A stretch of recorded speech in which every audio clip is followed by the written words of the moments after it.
நாளைய செய்திக்காக எடுத்துக்கொள்ளலாம். ஏசாயா தீர்க்கதரிசன புஸ்தகம் 54வது அதிகாரம் 10வது வசனத்தை நாம் வாசிக்க கேட்போம்.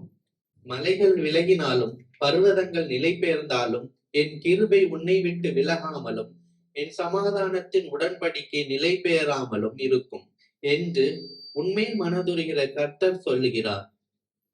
நம்முடைய ஆண்டவர் எப்படிப்பட்ட ஆண்டவர் அப்படின்னு சொன்னா, நம்முடைய ஆண்டவர் மன உருக்கம் உள்ள ஒரு ஆண்டவராய் அவர் இருக்கிறார். அல்லேலூயா. ஆகையாலதான் ஆண்டவர் தம்மிடத்துல வருகிறவரை அவர் ஒரு நாளும் புறம்பே தள்ளுகிற தேவன் இல்லை. அல்லேலூயா. சங்கீதக்காரர் சங்கீதங்களின் புஸ்தகம் 111வது அதிகாரம் 4வது வசனத்தில் அவர் சொல்லும் பொழுது, கர்த்தர் இரக்கமும் மன உருக்கமும் உள்ளவராய் இருக்கிறார் என்று அங்கே சங்கீதக்காரர் அங்கே எழுதுகிறதை நாம் பார்க்கிறோம். அல்லேலூயா. ஆக நம் வேதாகமத்திலே நாம் பார்க்கும்போது அநேக வியாதியஸ்தரை தேவன் குணப்படுத்தினார், அநேக பிசாசுகளை தேவன் துரத்தினார். அது மாத்திரமல்ல, அங்கே நாம் வாசிக்கிறோம், தேவன் மனதுருகினார் என்று நாம் அங்கே வாசிக்க முடியும். அல்லேலூயா. அப்போ தம்முடைய ஜனத்துக்காக தேவன் மனதுருகுகிற ஒரு தேவனாய் அவர் இருக்கிறார். ஆமென். ஆண்டவர் எப்படி ஆண்டவர் மனதுருகுகிறார் என்று சில காரியங்களை இன்றைக்கு நாம் பார்க்கலாம். முதலாவது, தேவன் மன உருக்கத்தின் தகப்பனாய் இருக்கிறார். முதலாவது, தேவன் மனதுருகும் தகப்பனாய் அவர் இருக்கிறார். வாசிக்கலாம். ஏசாயா 30வது அதிகாரம் 18வது வசனத்தை வாசிப்போம். ஆனாலும் உங்களுக்கு இறங்கும்படி கர்த்தர் காத்திருப்பார், உங்கள் மேல் மனதுருகும்படி எழுந்திருப்பார். கர்த்தர் நீதி செய்கிற தேவன், அவருக்கு காத்திருக்கிற அனைவரும் பாக்கியவான்கள். அல்லேலூயா. எசேக்கியா ராஜா அரசாண்ட அந்த காலகட்டத்துல இஸ்ரவேல் ஜனங்களை சுற்றிலும் எதிரிகள் சூழப்பட்டு காணப்பட்டார்கள். இஸ்ரவேல் தேசத்தை சுற்றிலும் எதிரிகள் இருந்தார்கள். இஸ்ரவேல் மக்களுடைய வாழ்க்கை ஒரு ஆபத்தான ஒரு காலமாக காணப்பட்டது. நல்லா கவனிங்க. ஒரு நாட்டை சுற்றி ஒரு எதிரியுடைய படை வந்து சூழுமானால் அந்த நாட்டின் மக்களுடைய மனநிலை எப்படிப்பட்டதாக இருக்கும்? அது போலதான் இந்த இஸ்ரவேல் தேசத்தை சுற்றிலும் எதிரிகள் சூழப்பட்டு காணப்படுகிறார்கள். இந்த இஸ்ரவேல் மக்களுடைய வாழ்க்கை ஒரு ஆபத்தான ஒரு வாழ்க்கையாக மாறினது, ஒரு ஆபத்தான ஒரு காலமாக மாறினது.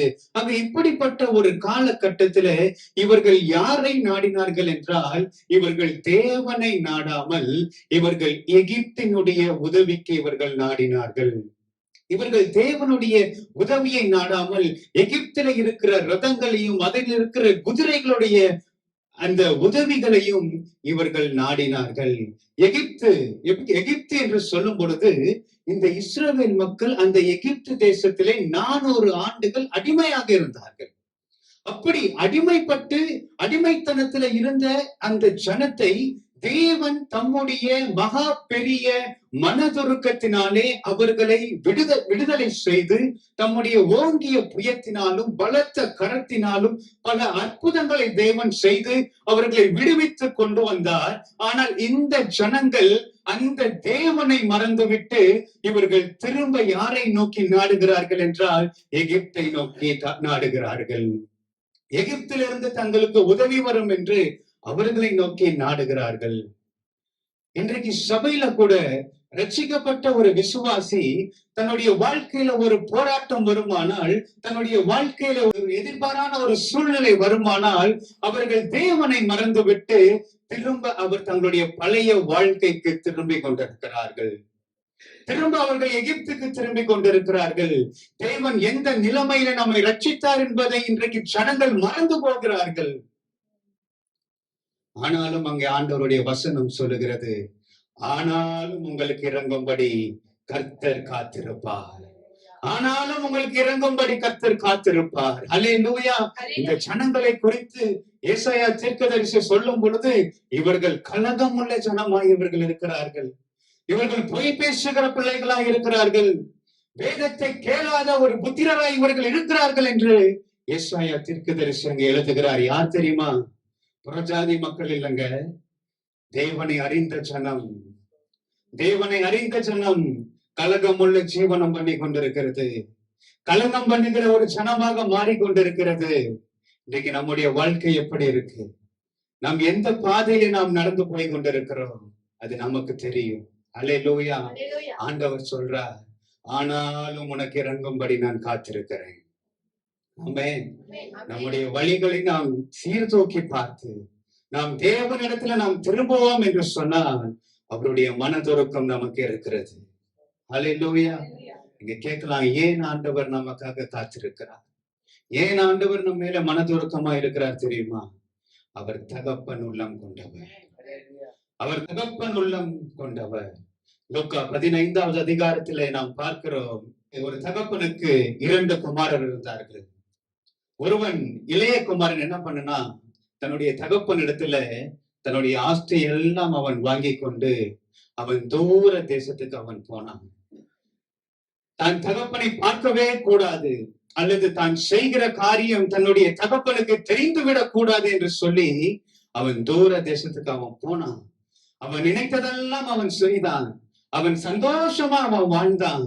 அவன் எல்லாவற்றையும் அவன் செய்தான். ஆனா முடிவுல பார்க்கும் பொழுது ஒரு நாள் வந்தது, அவனுடைய கையில இருக்கிற பணம் எல்லாம் செலவழிந்து போனது.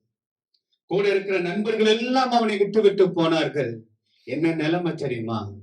அந்த தேசத்துல அவன் மேய்க்கிற பன்னிக்கு கூட ஆகாரம் கிடைச்சது, ஆனா மேய்க்கிற அவனுக்கு ஆகாரம் கிடைக்கல. இப்போதான் அவனுக்கு புத்தி தெளிந்தது. புத்தி தெளிந்து அவன் நினைக்கிறான், ஐயோ, என்னுடைய தகப்பன் வீட்டில பூர்த்தியான ஆகாரம் இருக்கிறதே, அங்க இருக்கிற என்னுடைய வேலைக்காரர்கள் எல்லாருக்கும் அங்கே பூர்த்தியாய் அங்கே ஆகாரம் இருக்கிறது என்று சொல்லி அவன் எழுந்து தன்னுடைய தகப்பனிடத்திலே அவன் வருகிறான். வாசிக்கலாம், லூக்கா 15வது அதிகாரம் 20வது வசனம். எழுந்து புறப்பட்டு தன் தகப்பனிடத்தில் வந்தான். அவன் தூரத்தில் வரும்போதே அவனுடைய தகப்பன் அவனை கண்டு மனதுருகி ஓடி அவன் கழுத்தை கட்டிக்கொண்டு அவனை முத்தம் செய்தான். அவன் தூரத்தில் வருகிறதை அவன் தகப்பன் கண்டு, அல்லேலூயா, தன்னுடைய மகன் தன்னை விட்டு பிரிந்து போய் பல மாதங்கள் ஆயிருக்கலாம், பல காலங்கள் ஆயிருக்கலாம். ஆனாலும் தகப்பனுடைய இருதயம் மகன் எப்பொழுது வருவான் என்று அவனுக்காக காத்து கொண்டிருக்கிறது. இந்த காலவெளியில நம்முடைய ஆண்டவர் அவரிடத்தில் நாம் எப்பொழுது வருவோம் என்று அவர் உங்களுக்காக எனக்காக காத்து கொண்டிருக்கிற தேவனாய் இருக்கிறார். அல்லேலூயா. அவர் என்ன செய்தார் தெரியுமா? அவர் மனதுருகினார். அவர் ஓடி போய் தகப்பன் அவனுக்கு முத்தங்களை கொடுத்தான் என்று நாம் அங்கே பார்க்கிறோம். ஆமென். இன்றைக்கு ஆண்டவர் நமக்கு ஒரு நல்ல தகப்பனாய் இருக்கிறார். அவர் மனதுருக்கத்தின் தகப்பனாய் அவர் இருக்கிறார். அல்லேலூயா. இன்றைக்கு எப்படிப்பட்ட ஒரு கலகத்தின் வாழ்க்கையை நாம் வாழ்ந்து கொண்டிருந்தால் அவைகளை நாம் சீர்தூக்கி நாம் பார்க்க வேண்டும். எரேமியா 2வது அதிகாரம் 18வது வசனம் நாம் வாசிக்கும் பொழுது, பள்ளத்தாக்கிலே நீ நடக்கிற மார்க்கத்தை பார், நீ செய்கிறதை உணர்ந்து கொள், தாறுமாறாக ஓடுகிற பெண்ணொட்டகம் நீ. தாறுமாறாக ஓடுகிற பெண்ணொட்டகம். இன்னைக்கு நம்முடைய கால்கள் தாறுமாறாக இன்றைக்கு ஓடிக்கொண்டிருக்கிறதா, அல்லது தேவனுக்கு பிரியமாக அவருடைய வழியிலே நாம் நடந்து கொண்டிருக்கிறோமா? நம்முடைய வாழ்க்கையில இன்னைக்கு அநேக பிரச்சனைகளுக்கு மேல பிரச்சனை, சோதனைக்கு மேல சோதனை, கஷ்டத்தின் மேல கஷ்டம். காரணம் என்ன? கலங்கத்தின் ஜீவனம். நம்முடைய வழிகள் தாறுமாறாக இருக்கிறது, தேவனுக்கு பிரியமில்லாத வழிகளாக இருக்கிறது. தேவனுக்கு பிரியமான வழியிலே நாம் வருவோம் என்று சொன்னால் தேவன் நம்மேல மனதுருகிற தேவனாய் இருக்கிறார். ஆனாலும் நம்மேல் மனதுருகும்படி தேவன் நமக்காய் காத்திருக்கிறார். அல்லேலூயா. அந்த கால வேளையில நாம் தேவனிடத்துல நாம் திரும்புவோம் என்று சொன்னால் அவர் நமக்கு ஒரு நல்ல மனதுருக்கத்தின் தகப்பனாய் தேவன் இருக்கிறார். அல்லேலூயா. இரண்டாவது ஒரு காரியத்தை வாசிக்கலாம். இரண்டாவது, தேவன் எப்படிப்பட்டவர் அப்படின்னு சொன்னா, இரண்டாவது மனதுருகும் மெய்ப்பனாய் இருக்கிறார். இரண்டாவது மனதுருகும் மெய்ப்பனாய் இருக்கிறார். வாசிக்கலாம், மத்தேயுவின் நற்செய்தி நூல் 9வது அதிகாரம் 36வது வசனத்தை வாசிப்போம். அவர் திரளான ஜனங்களை கண்ட பொழுது அவர்கள் மேய்ப்பனில்லாத ஆடுகளைப் போல தொய்ந்து போனவர்களும் சிதறப்பட்டவர்களுமாய் இருந்தபடியால் அவர்கள் மேல் மனதுருகி. அவர் திரளான ஜனங்களை கண்டபோது மனதுருகினார். தேவன் ஏன் திரளான ஜனங்களை கண்டபோது மனதுருகினார் தெரியுமா?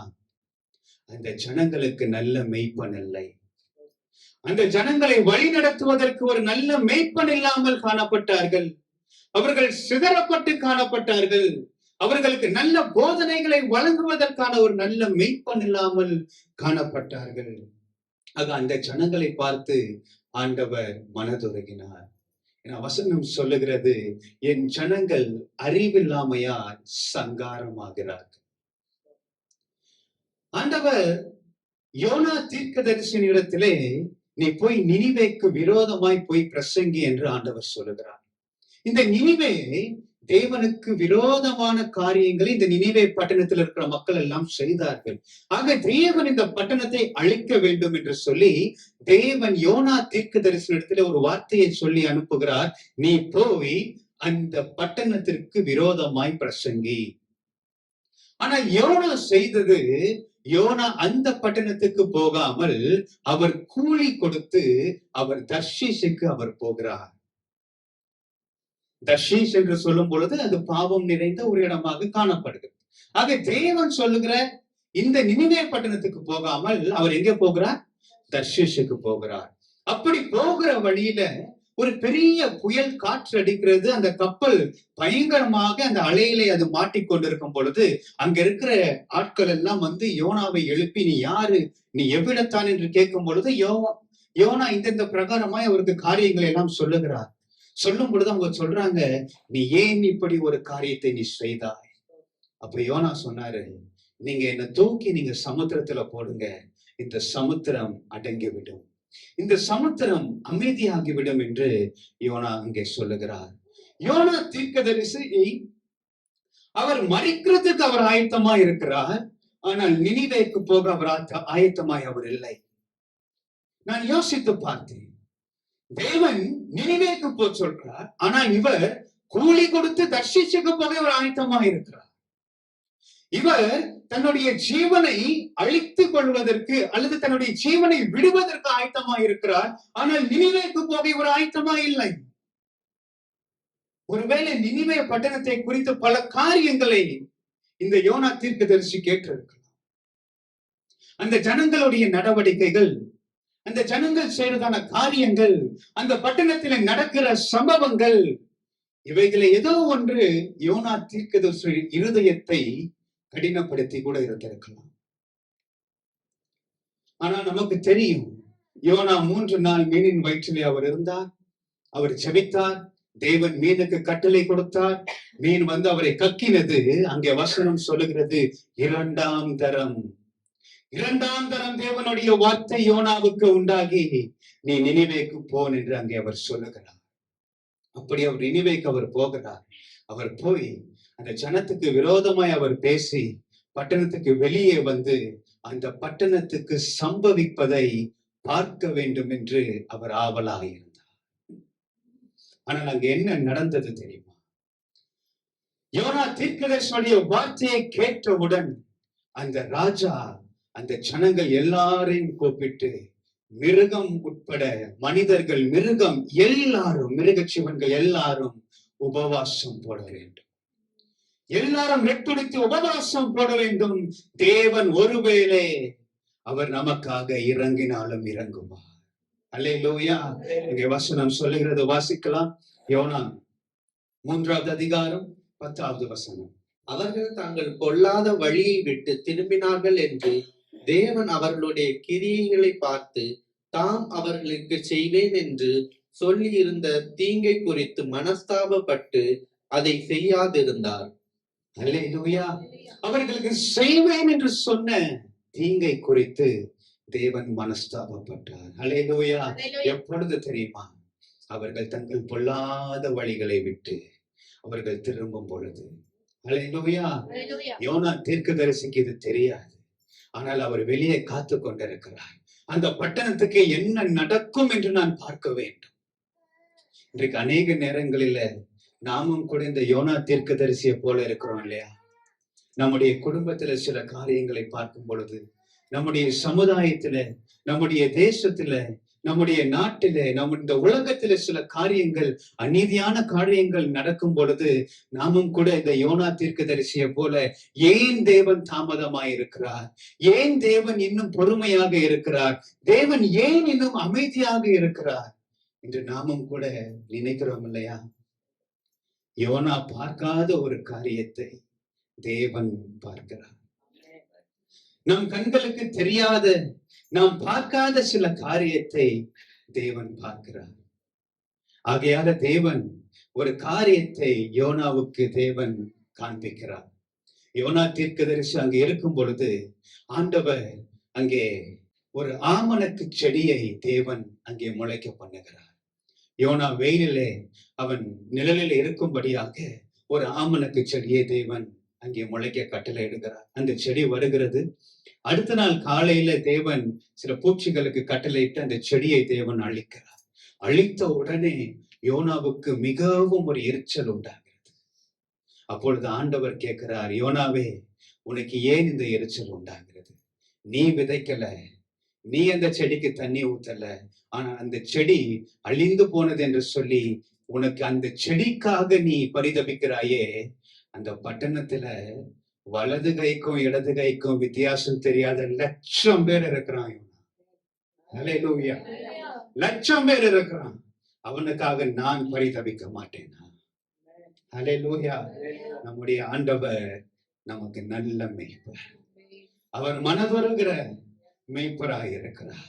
யோனா, நீ அந்த பட்டணத்துல நடக்கிற காரியத்தை தான் நீ பார்த்த, ஆனா அந்த ஜனத்துடைய நிலைமையை நீ பார்க்கல. அவங்களுக்கு நல்ல மேய்ப்பன் இல்லை, அவங்களை வழிநடத்த நல்ல ஆட்கள் இல்லை. ஆனால் அதனாலதான் அவங்க அங்க போன்னு நான் சொன்னேன். அதனாலதான் நீ போய் அங்க நீ பேசுன்னு சொன்னேன். அவங்க வார்த்தையை கேட்டாங்க யோனா. ஹல்லேலூயா. ஆண்டவர் நம்முடைய வார்த்தை, நம்ம ஆண்டவருடைய வார்த்தை நாம் கேட்கும் பொழுது தேவன் நமக்கு மனதிறங்குகிற தேவனாய் அவர் இருக்கிறார். ஹல்லேலூயா. நாமும் கூட இந்த யோனா போலதான் நாம் அழைந்து கொண்டிருந்தோம். தேவனை அறியாமல், ஒழுக்கம் இல்லாமல், நாம் இஷ்டப்படி நாம் வாழ்ந்து கொண்டிருந்த நம்மை தேவன் தம்முடைய மிகப்பெரிய அவருடைய மனதுருக்கத்தினாலே தேவன் வந்து அவர் நம்மை அழைத்து, நம்மை நல்ல ஆவிக்குரிய சபையில தேவன் நம்மை கொண்டு வந்து, தேவன் ஒவ்வொரு வாரமும் தம்முடைய வார்த்தையினாலே நமக்கு நல்ல போதனைகளை தேவன் நமக்கு கொடுத்து, நமக்கு நல்ல வழிகளிலே தேவன் நம்மை நடத்தி கொண்டு வருகிறார். ஹல்லேலூயா, ஹல்லேலூயா. ஆகையால்தான் சங்கீதக்காரர் சொல்லுகிறார், கர்த்தரின் மெய்ப்பராய் இருக்கிறார், நான் தாழ்ச்சி அடையேன், அவர் என்னை புல்லுள்ள இடங்களில் என்னை கொண்டு போய் அமர்ந்த தண்ணீர் அண்டையிலே என்னை நடத்துகிற தேவனாய். ஹல்லேலூயா. இந்த கால வேளையில நம்முடைய ஆண்டவர் மனதுருக்கத்தின் தேவனாய் இருக்கிறார். ஆமென். முதலாவது ஆண்டவர் நமக்கு மனதுருக்கத்தின் தகப்பனாய் இருக்கிறார். இரண்டாவது ஆண்டவர் நமக்கு மனதுருக்கத்தின் மெய்ப்பனாக இருந்து தம்முடைய மந்தையை நம்மை கூட்டி சேர்த்திருக்கிறார். ஆமென். மூன்றாவது ஒரு காரியத்தை நாம் வாசிக்கலாம். மூன்றாவது, நம்முடைய ஆண்டவர் மனதுருகும் துணையாளராக இருக்கிறார். மூன்றாவது, மனதுருகும் துணையாளராக இருக்கிறார். வாசிக்கலாம். யோவான் 14வது அதிகாரம் 16வது வசனத்தை நாம் வாசிப்போம். நான் பிதாவை வேண்டிக் கொள்ளுவேன், அப்பொழுது என்றென்றைக்கும் உங்களுடனே கூட இருக்கும்படிக்கு சத்திய ஆவியாகிய வேறொரு தேற்றரவாளனை அவர் உங்களுக்கு தந்தருளுவார். என்றென்றைக்கும் உங்களோட கூட இருக்கும்படி சத்திய ஆவியாகிய தேற்றரவாளனை தேவன் உங்களுக்காக எனக்காக தருகிறார். அவர் வேற யாரும் அல்ல, அவர் பரிசுத்த ஆவியானவர். ஹல்லேலூயா. இந்த கால வேளையில சில நேரங்களில நீங்கள் எனக்கென்று உதவி செய்ய யாருமே இல்லை, என்னுடைய பிரச்சனையை கேட்க எனக்கு யாருமே இல்லை, நான் தனிமையில நான் இருக்கிறது போல நான் உணர்கிறேன் என்று நீங்க இருப்பீங்கன்னு சொன்னா, ஆண்டவர் இன்றைக்கு நமக்கு நம்மோட கூட இருக்கிற ஒரு துணையாளராய் அவர் இருக்கிறார். அவர்தான் நம்முடைய மணவாளன், அவர்தான் நம்முடைய துணையாளராய் அவர் இருக்கிறார். ஹல்லேலூயா. வாசிக்கலாம். லூக்கா 7வது அதிகாரம் 13வது வசனத்தை வாசிப்போம். கர்த்தர் அவளை பார்த்து அவள் மேல் மனதுருகி அழாதே என்று சொல்லி. கர்த்தர் அவளை பார்த்து அவள் மேல் மனதுருகி அழாதே என்று சொல்லி. ஆண்டவர் யாரை பார்த்து அழாதேன்னு சொல்றாரு? அங்கே ஒரு தாய் அழுது கொண்டிருக்கிறாங்க. அவங்கள பார்த்து ஆண்டவர் சொல்றார், நீ அழாதே. இந்த கால வேளையில ஆண்டவர் உங்களை பார்த்து ஆண்டவர் சொல்லுகிறார், நீ அழாதே. உன் பிள்ளைகளை குறித்து நீ அழாதே. உன்னுடைய சூழ்நிலைகளை குறித்து நீ அழாதே. உன்னுடைய காரியங்களை குறித்து நீ அழாதே. உன்னுடைய தேவைகளை குறித்து நீ அழாதே என்று ஆண்டவர் சொல்லுகிறார். அல்லேலூயா. அவர் மனதுருக்கத்தின் ஆண்டவர். ஆண்டவராகிய இயேசு இந்த நாயின் ஊருக்கு அவர் வருகிறார். அந்த ஊரின் வாசல் அருகே அவர் வரும் பொழுது அங்கே ஒரு வாலிபனை அடக்கம் பண்ணும்படியாக, அந்த வாலிபன் மரித்து போயிருக்கிறான், அந்த வாலிபனை அடக்கம் செய்யும்படியாக அவனை கொண்டு போய் கொண்டிருக்கிறார்கள். அப்போ அங்க அவருடைய தாயாரும் அழுது கொண்டே வருகிறார்கள். அங்கே வசனம் சொல்லுகிறது, அவன் தாயாரோட கூட அநேக ஜனங்கள் போனார்கள்.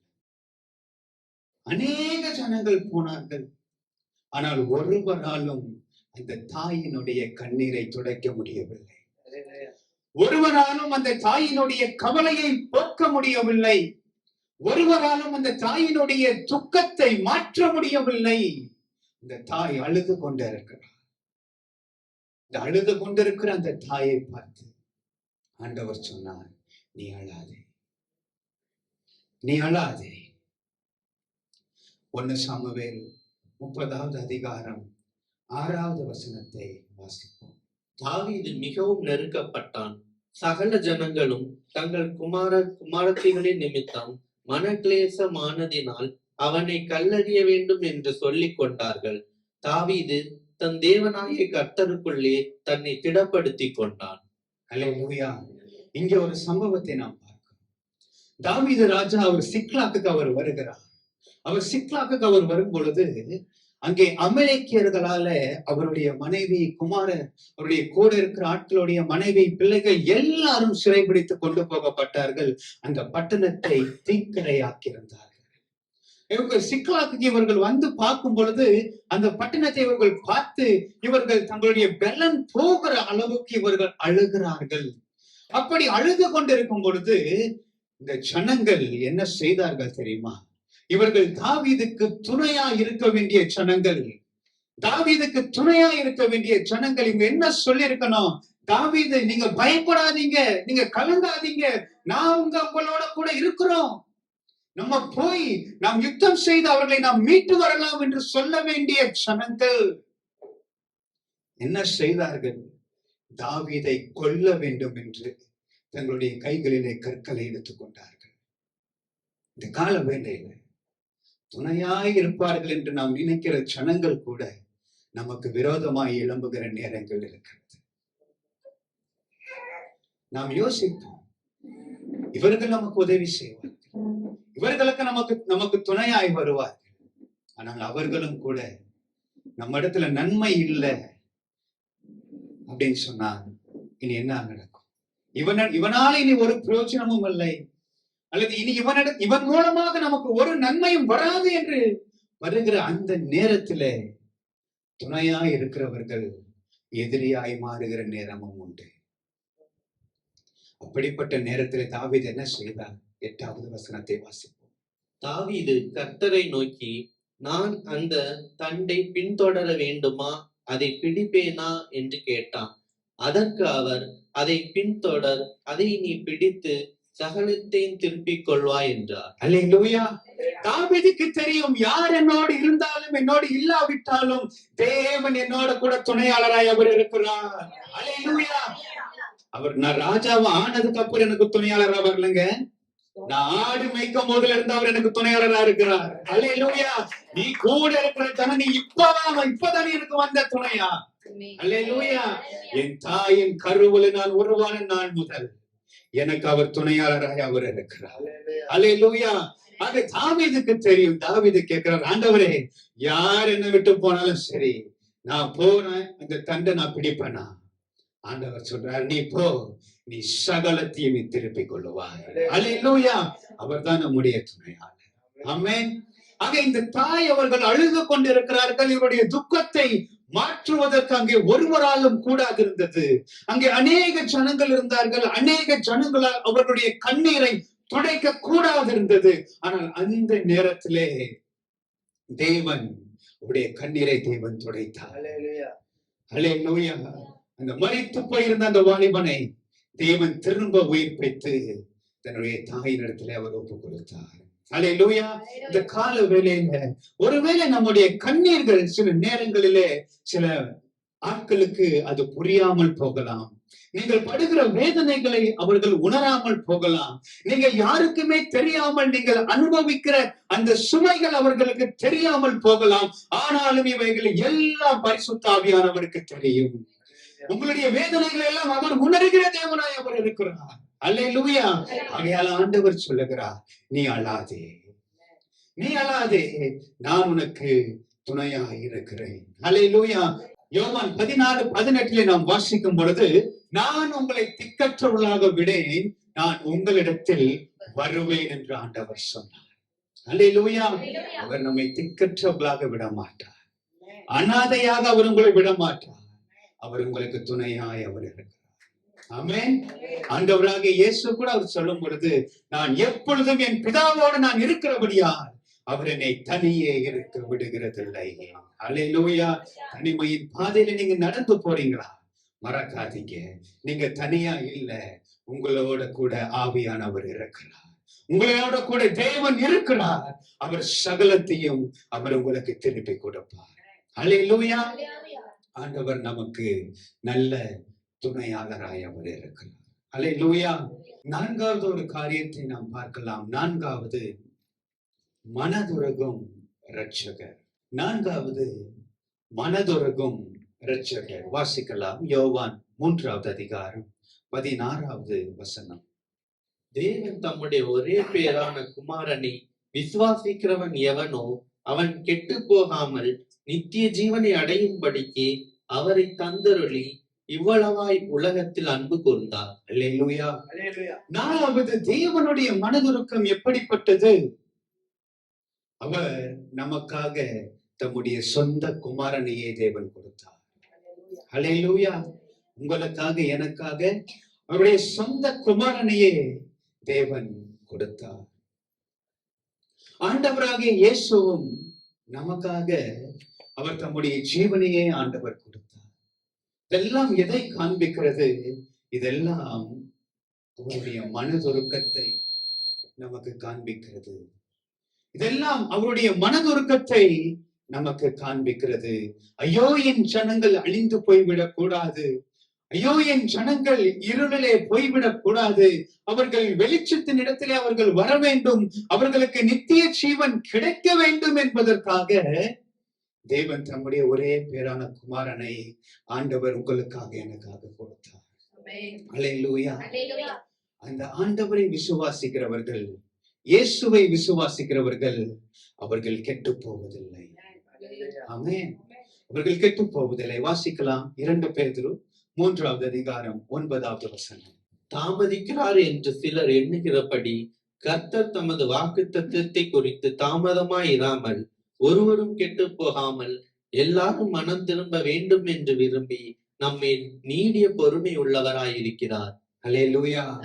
யாரெல்லாம் இயேசுவை நம்பலையோ, இயேசுவை விசுவாசிக்கலையோ, அவர்கள் கெட்டு போகிறார்கள். யாரெல்லாம் இயேசுவை நம்புகிறார்களோ அவர்கள் கெட்டு போக மாட்டார்கள். ஆமென். அல்லேலூயா. இந்த கால வேளையில நீங்க இயேசுவை நீங்க விசுவாசிக்கணும். ஆண்டவராகிய இயேசு எனக்காக இந்த பூமியிலே வந்தார். அவர் எனக்காக ரத்தத்தை சிந்தினார்.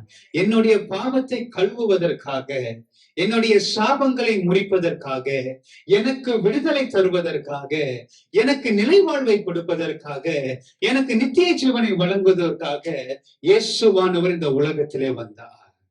அல்லேலூயா. அவர் இல்லாமல் ஒருவரும் பரலோகத்துக்குள்ளே பிரவேசிக்க முடியாது. ஆண்டவர் சொன்னார், நானே வாசல், நானே பரலோகத்துக்கு போகிற வழியாய் இருக்கிறேன். அவரை விசுவாசிக்கிறவர்கள் அந்த ராஜ்யத்துக்குள்ளே பிரவேசிப்பார்கள். தேவன் நம்மை ரட்சிப்பதற்காக இயேசு இந்த உலகத்திலே வந்தார். அல்லேலூயா. கிருபையினாலே விசுவாசத்தை கொண்டு ரட்சிக்கப்பட்டீர்கள். இது உங்களுடையதல்ல, இது தேவனுடைய ஈவு, இது தேவனுடைய மனதுருக்கம், இது தேவனுடைய கிருபை, இது தேவனுடைய தயவு, இது தேவனுடைய காருண்யமாய் இருக்கிறது. அல்லேலூயா. தேவன் நம்மை ரட்சிக்கிறவர். முதலாவது நான் சொன்னேன், அவர் நமக்கு மனதுருகும் தகப்பனாய் இருக்கிறார். இரண்டாவது, அவர் நமக்கு மனதுருகும் மேய்ப்பனாய் தம்முடைய மந்தையிலே கொண்டு வருகிறார். மூன்றாவது, அவர் மனதுருக்கத்தின் துணையாளராய் நம்மோடு கூட இருந்து நம்மை வழி நடத்துகிறார். நாலாவது, தம்மையே அவர் கொடுத்து அவரோடு கூட இருக்கும்படியாக மனதுருக்கத்தின் இரட்சகராக ஆண்டவர் இன்றைக்கு இருக்கிறார். அல்லேலூயா, அல்லேலூயா. ஆக இந்த நாட்களில நீங்க மறந்து போகாதீங்க, மனதுருக்கத்தின் தேவன் நம்மோடு கூட இருக்கிறார். அல்லேலூயா. கர்த்தர் தாமே நம்மை ஆசீர்வதிப்பாராக.